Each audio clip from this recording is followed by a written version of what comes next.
Listen, I want you to picture something. A Monday morning in November of 2025.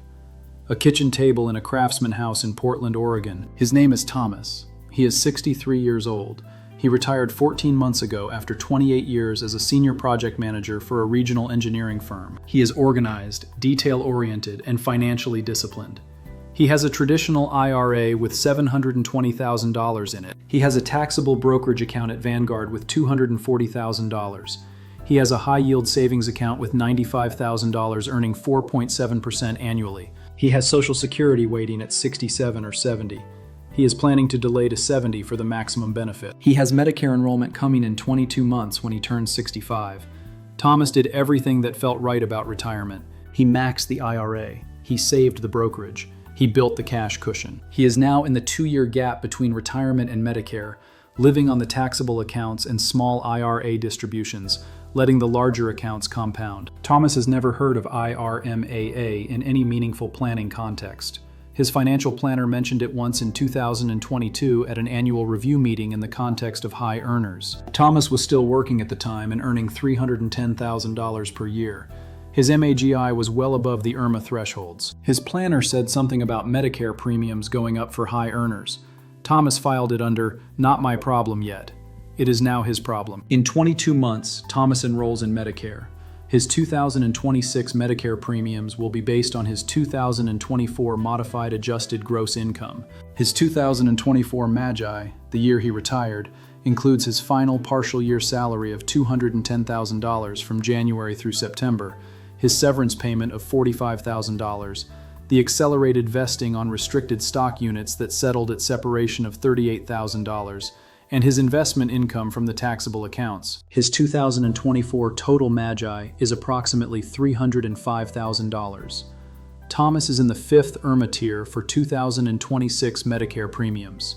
His monthly Part B premium is $628.90 instead of the standard $185.00. His wife Carol is also enrolling in Medicare at 65 in 2026. Her 2024 income includes her salary as a part-time nurse of $52,000 and their joint investment income. Her MAGI is approximately $89,000 individually, but the IRMAA determination is based on the joint return. The household 2024 MAGI of approximately $305,000 determines both spouses' Part B premiums. Both Thomas and Carol pay $628.90 per month in 2026. Combined monthly Medicare Part B cost, $1,257.80. Annual cost, $15,093.60. The standard couple premium at $185 per month each would have been $4,440 annually. Thomas and Carol are paying $10,653.60 per year above the standard premium in 2026, because of income they earned in 2024 from a job Thomas no longer has. That is the 2026 IRMAA problem. A single-year income spike at retirement that the 2-year look-back captures and converts into elevated Medicare premiums that Thomas will pay for 2 years while the look-back works its way through. Thomas knows this is temporary. The 2026 premium is based on the 2024 high-income year. His 2027 premium will be based on his 2025 income, which is his first full retirement year with dramatically lower income. His 2027 premium should return to standard levels. Thomas is mildly frustrated but not alarmed. He has handled the 2026 IRMAA hit as a one-time retirement transition cost and moved on. What Thomas has not modeled is the permanent IRMAA problem that is developing inside the 3 accounts he is holding in their current configuration. The problem that is building right now in 2025 and 2026, while Thomas focuses on delaying Social Security and letting the accounts compound. The permanent IRMAA problem is not from the 2024 income spike. It is from the account structure that Thomas is maintaining unchanged through the pre-Medicare window. The 3 accounts, the traditional IRA distributing small amounts, the taxable brokerage generating dividends, and the high-yield savings generating interest, are all accumulating income that will stack against his Social Security benefit and his future RMDs in every year from age 70 onward. And every year that stack pushes his MAGI above the IRMAA thresholds, Thomas and Carol will pay elevated Medicare premiums for the following 2 years. Not once, annually for the rest of their retirement. The temporary 2026 IRMAA hit from the retirement income spike is the preview.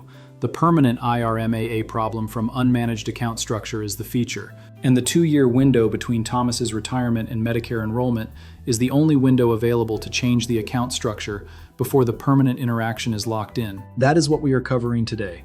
3 specific accounts that need to be restructured or withdrawn from before Medicare starts, and the specific IRMAA mechanics that make the pre-Medicare window the most valuable tax planning period in Thomas's entire retirement timeline. Smash the like button right now. The Medicare community, the millions of Americans approaching age 65 enrollment, is systematically underinformed about the IRMAA look-back mechanism because the financial planning industry's treatment of Medicare premium planning is disconnected from retirement account structure planning. The Medicare discussion happens with the insurance broker. The account structure discussion happens with the financial planner. The 2 conversations almost never happen in the same room with the same data on the same day. Every like on this video puts this analysis in front of one more 63-year-old who still has 2 years to change the account structure before the permanent IRMAA interaction activates. Hit it, subscribe, flip the bell. The suits and legal want me to say this is not financial advice. Fine. This is not financial advice. This is a forensic examination of how the IRMAA 2-year look-back mechanism under the Social Security Act Title 18 interacts with 3 specific retirement account types in the pre-Medicare enrollment period. Consult a fee-only fiduciary who has modeled the IRMAA exposure for your specific account structure before Medicare enrollment. What I can do is show you the math and the mechanism. Let me start with the IRMAA architecture. Because the income-related monthly adjustment amount is not a tax, it is a Medicare premium surcharge administered by the Centers for Medicare and Medicaid Services and determined by the Social Security Administration using income data from the Internal Revenue Service. The mechanism is straightforward. CMS determines Medicare Part B and Part D premium surcharges for each calendar year based on the beneficiary's modified adjusted gross income from the tax return filed 2 years prior. In 2026, your Medicare premium surcharge is determined by your 2024 MAGI. In 2027, it is determined by your 2025 MAGI. The 2-year look-back is the administrative reality of CMS using the most recently finalized IRS data available when premiums are set, typically in November of the preceding year. The IRMAA brackets for married filing jointly in 2026 are as follows. MAGI below approximately $212,000 generates the standard Part B premium of approximately $185 per month per person. Between $212,000 and $266,000, the Part B premium is approximately $259 per month per person, an increase of $74. Between $266,000 and $334,000, the premium is approximately $370 per month per person, an increase of $185. Between $334,000 and $402,000, it is approximately $481 per month per person. Between $402,000 and $750,000, it is approximately $592 per month per person. Above $750,000, the 5th tier premium is approximately $629 per month per person. Each tier boundary is a cliff, crossing from $211,999 to $212,000 in MAGI, increases the annual Part B premium for both spouses by $1,776 combined. There is no proration, no soft landing. The entire year's surcharge applies for the full calendar year. The IRMAA surcharge also applies to Part D. The Part D surcharges in 2026 ranged from approximately $13 per month at the 1st tier to $81 per month at the 5th tier per person. A couple in the first IRMAA tier pays $1,776 per year in combined Part B surcharges, plus approximately $312 per year in combined Part D surcharges, totaling approximately $2,088 per year above standard premiums. A couple crossing the first threshold generates this $2,088 recurring annual surcharge in every year their MAGI remains above $212,000. And every year of elevated MAGI based on the 2-year lookback generates elevated premiums 2 years downstream. The math compounds across decades of retirement for a retiree whose account structure is generating MAGI above the IRMAA threshold every year. Now let me name the 3 accounts and show you what each one does to the IRMAA calculation and what restructuring it before Medicare starts actually accomplishes in real dollar terms. Account 1. The traditional IRA generating voluntary distributions during the pre-Medicare window.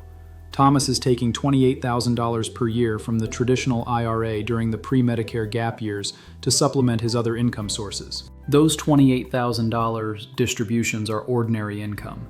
They enter the MAGI calculation.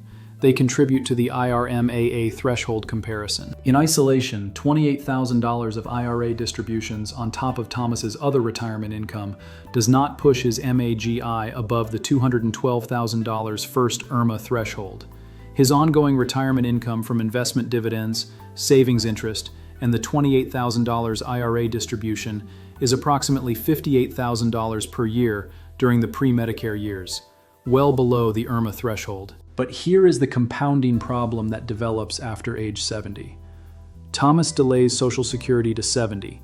His benefit is $3,844 per month, $46,128 per year. In the year Social Security starts, his MAGI includes the $46,128 in Social Security benefits, of which approximately $39,209 is taxable, based on the 85% provisional income inclusion. His MAGI from Social Security alone is approximately $39,209. His IRA distribution is $28,000. His savings interest is $4,465. His brokerage dividends are approximately $4,800. Combined MAGI in the first Social Security year, approximately $76,474, well below the IRMAA threshold of $212,000. At age 73, the required minimum distribution begins. With the IRA balance having grown to approximately $820,000, the first RMD is approximately $30,943. Thomas's voluntary $28,000 distribution is replaced by the $30,943 forced distribution. His combined MAGI climbs to approximately $79,417, still below the IRMAA threshold. The IRMAA problem for Thomas is not an immediate threshold crossing. It is the gradual MAGI inflation from annual RMD growth, annual Social Security COLA increases, and annual dividend and interest income that over 10 years creeps his MAGI toward and eventually above the $212,000 first-tier threshold. The restructuring that prevents this creep is the Roth conversion executed during the pre-Medicare window. Thomas has 22 months before Medicare starts. In each of those 2 years, he can convert a calculated amount from the traditional IRA to Roth, while his MAGI is low enough to stay clear of the IRMAA threshold. His 2025 MAGI from ongoing retirement sources, excluding major IRA distributions, is approximately $58,000. He has $154,000 of headroom between his current MAGI and the $212,000 first IRMAA threshold. He can convert up to $154,000 from the traditional IRA to Roth in 2025, while keeping his MAGI below the IRMAA threshold. The federal income tax on $154,000 of conversion income at his 22% bracket is approximately $33,880. He does this again in 2026 before Medicare starts. 2 years of conversion at $100,000 to $140,000 per year moves $200,000 to $280,000 from the traditional IRA to Roth. The traditional IRA balance declines from $720,000 to approximately $450,000, accounting for the conversions offset by investment growth. The RMD at 73 on $450,000 is approximately $16,981, half of what it would have been on the unconverted balance. The MAGI in Thomas's mid-70s is lower by approximately $14,000 per year from the reduced RMD alone. That $14,000 reduction may keep his MAGI below the $212,000 IRMAA threshold in years when the unconverted RMD would have crossed it. The IRMAA surcharge avoided in those years is $2,088 per year for the couple at the first tier. Over 10 years, the avoided IRMAA surcharge is $20,880. The Roth conversion cost in 2025 and 2026 is approximately $68,000 in federal tax. The break-even on the conversion cost through IRMAA avoidance alone is approximately 32 years. The IRMAA avoidance alone does not justify the conversion cost in isolation, but the IRMAA avoidance is one of 4 conversion benefits. The others are the elimination of provisional income cascade on Social Security, the reduction of taxable income in high bracket years, and the tax-free inheritance for Thomas's children under the Secure Act 10-year rule. Combined, the 4 benefits make the pre-Medicare Roth conversion one of the highest return planning moves available in the 2-year pre-Medicare window. Account 2. The high-yield savings account generating annual 1099-INT income that enters MAGI at full face value. Thomas has $95,000 in a high-yield savings account earning 4.7% annually. The annual interest income is $4,465. That $4,465 appears on a 1099-INT every January. It enters MAGI at full face value. Every dollar of that interest contributes to the IRMAA threshold comparison. For Thomas, $4,465 of interest income on its own is a minor MAGI contributor. The problem is its role in the cumulative stack. Thomas's MAGI in his mid-70s includes the taxable Social Security, the RMD, the savings interest, and the brokerage dividends. Each source adds incrementally to the total. The savings interest is the source most easily restructured to reduce its MAGI contribution before Medicare starts, because unlike the RMD, it is not mandatory. The restructuring option for the high-yield savings account is the multi-year guaranteed annuity. An MYGA allows interest to accumulate inside an insurance wrapper without generating annual 1099-INT income. The interest accrues tax-deferred. It does not appear on the 1040 every year. It does not enter MAGI during the accumulation period. However, the IRMAA avoidance benefit, the Social Security provisional income benefit, and the tax-free inheritance benefit all operate at the same magnitude regardless of state. The conversion cost is state-specific. The conversion benefits are federal and universal. Over 10 years, that $3,290 per year reduction keeps his cumulative MAGI stack lower, increasing the distance between his total MAGI and the $212,000 IRMAA threshold, and reducing the probability of the threshold crossing that generates the recurring annual surcharge. The alternative repositioning for the high-yield savings account is tax-managed equity funds inside the taxable brokerage account that generate return primarily through unrealized capital appreciation rather than annual interest income. Unrealized appreciation does not enter MAGI until the position is sold.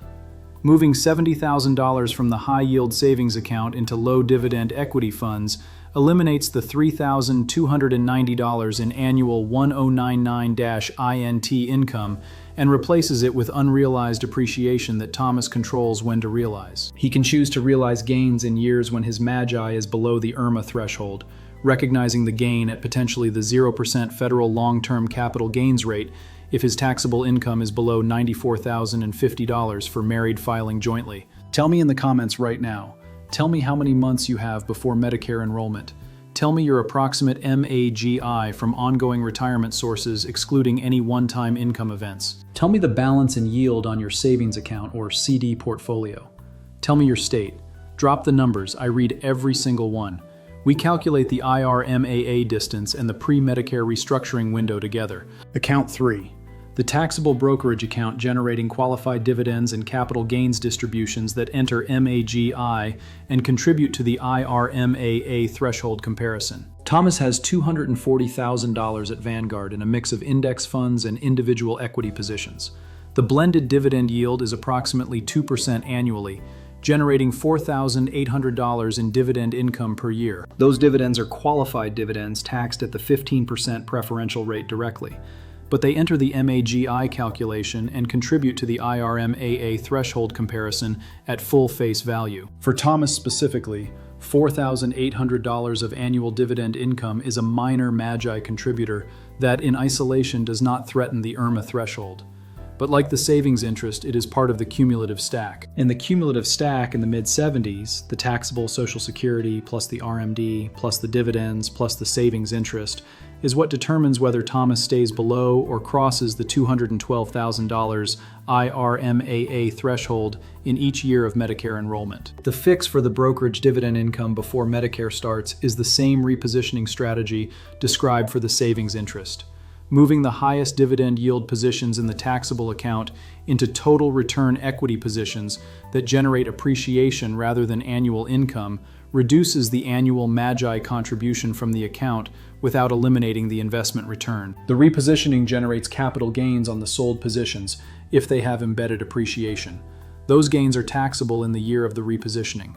The pre-Medicare window is the optimal time for this repositioning because Thomas's MAGI during the 2 gap years is low enough that the capital gains recognized on the repositioning are likely to fall below the 0% federal long-term capital gains threshold. If Thomas repositions $80,000 of high dividend positions into low dividend equivalents in 2025, generating $15,000 of embedded capital gains in the process, those gains at his 2025 income level are taxed at the 0% federal rate and the 9.9% Oregon state rate on long-term capital gains. The federal cost is zero. The Oregon cost is approximately $1,485. The annual dividend reduction achieved is approximately $1,200 per year, reducing the MAGI stack permanently from that point forward. The repositioning cost of $1,485 in Oregon state capital gains tax eliminates $1,200 per year in MAGI contributing dividend income going forward. The break-even on the repositioning cost through reduced MAGI is approximately 15 months. After the break-even, every year the lower dividend portfolio reduces the MAGI stack, and the cumulative distance between Thomas's MAGI and the IRMAA threshold. Now let me give you the geographic dimension because the state income tax interaction with the pre-Medicare restructuring strategies varies significantly and determines the true cost of each intervention in different states. In Oregon, where Thomas lives, the state income tax rate at income levels typical of the pre-Medicare Roth conversion reaches 9.9%. The conversion of $140,000 from traditional IRA to Roth costs 22% federal, plus 9.9% Oregon on the converted amount, a combined rate of 31.9%. The pre-Medicare Roth conversion in Oregon is among the most expensive in the country from a combined rate perspective. The break-even analysis requires a longer period in Oregon than in states with lower income tax rates. However, the IRMAA avoidance benefit, the Social Security provisional income benefit, and the tax-free inheritance benefit all operate at the same magnitude regardless of state. The conversion cost is state-specific. The conversion benefits are federal and universal. In Washington state, there is no state income tax on ordinary income. The Roth conversion in Washington costs only the federal rate. The pre-Medicare conversion in Washington is materially cheaper than in Oregon, and the break-even period is shorter. The MYGA repositioning in Washington generates deferred ordinary income taxable at the federal rate only when distributed.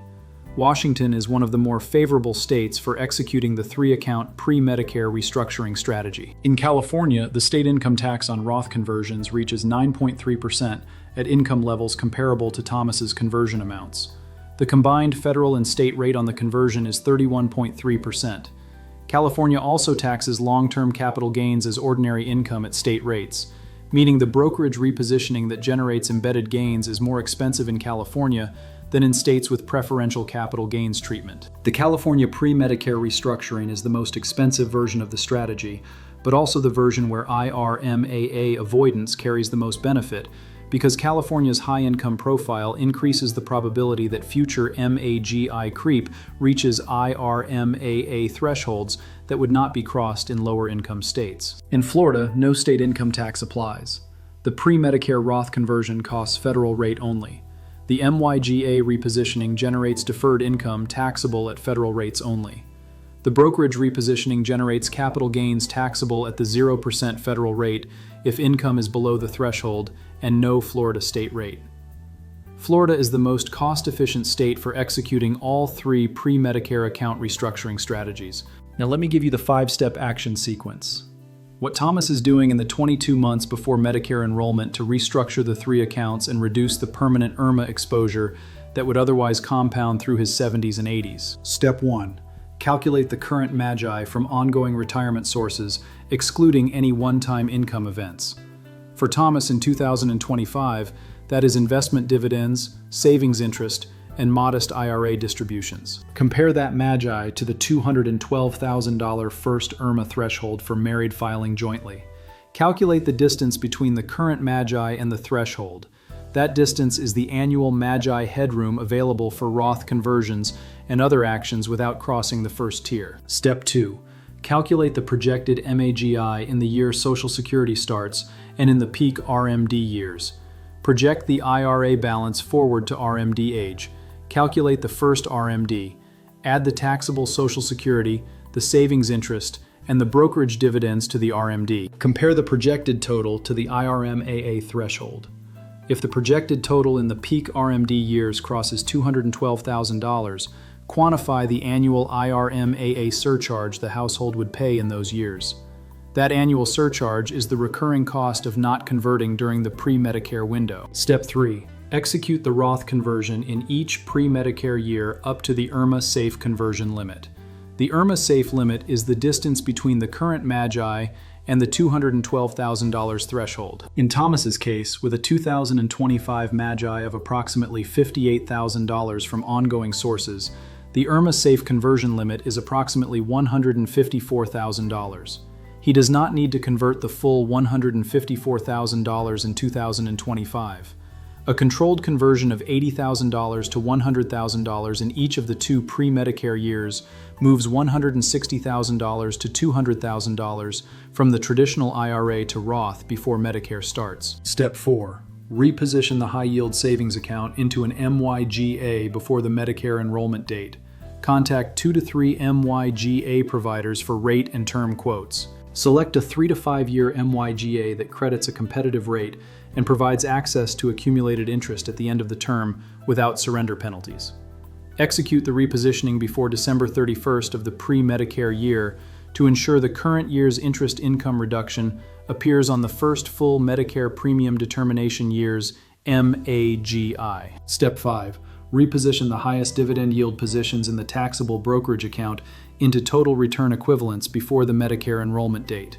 Execute the repositioning in the pre-Medicare year when MAGI is lowest and capital gains recognized on the repositioning are most likely to fall below the 0% federal threshold. Document the repositioning and the reduced annual dividend yield for inclusion in the MAGI projection that the financial planner builds for the post-Medicare years. Save this video right now. Hit the save icon. Add it to the retirement survival playlist. Because the pre-Medicare window is the only window in the entire retirement timeline where the IRMAA look-back mechanism is working in the retiree's favor rather than against them. During the retirement years after Medicare starts, the look-back has already captured the 2 prior years of income and is pricing the current year's premium based on decisions made in the past. The pre-Medicare window is the only moment where the current year's decisions directly determine the first years of Medicare premium, rather than the premium 2 years downstream. Thomas has 22 months. Every month of that window used for Roth conversion, MYGA repositioning, and brokerage dividend reduction is a month of permanent account restructuring that reduces the IRMAA exposure for every year of his Medicare enrollment.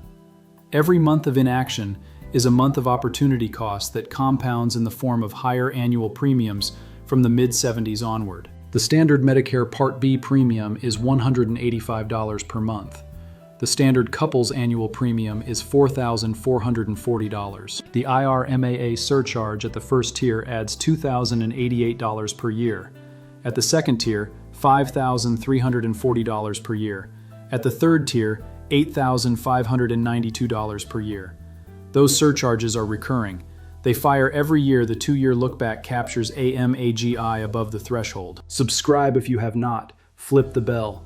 Comment with your months until Medicare, your traditional IRA balance, and your current MAGI from ongoing retirement sources. Tell me your state. We calculate the IRMAA safe conversion limit and the 3-account restructuring priority together in the comment section. I read everything. The 3 accounts are building that MAGI right now. The pre-Medicare window is the time to reduce it. Use the window. The conversion is available. The MIGA repositioning is available. The brokerage restructuring is available. 22 months from now, Medicare starts and the premiums are determined by what happens in those 22 months, and by what the account structure looks like when the look-back window captures the pre-Medicare income. Shape the income. Shape the account structure. Arrive at Medicare enrollment with the lowest possible MAGI trajectory for the years ahead. I will see you in the next one. Stay strategic, stay furious. The IRMAA machine runs on MAGI you built before you knew the machine existed. Build less MAGI. Let the machine run dry. For Thomas, $4,465 of interest income on its own is a minor MAGI contributor. The problem is its role in the cumulative stack. Thomas's MAGI in his mid-70s includes the taxable Social Security, the RMD, the savings interest, and the brokerage dividends. Each source adds incrementally to the total.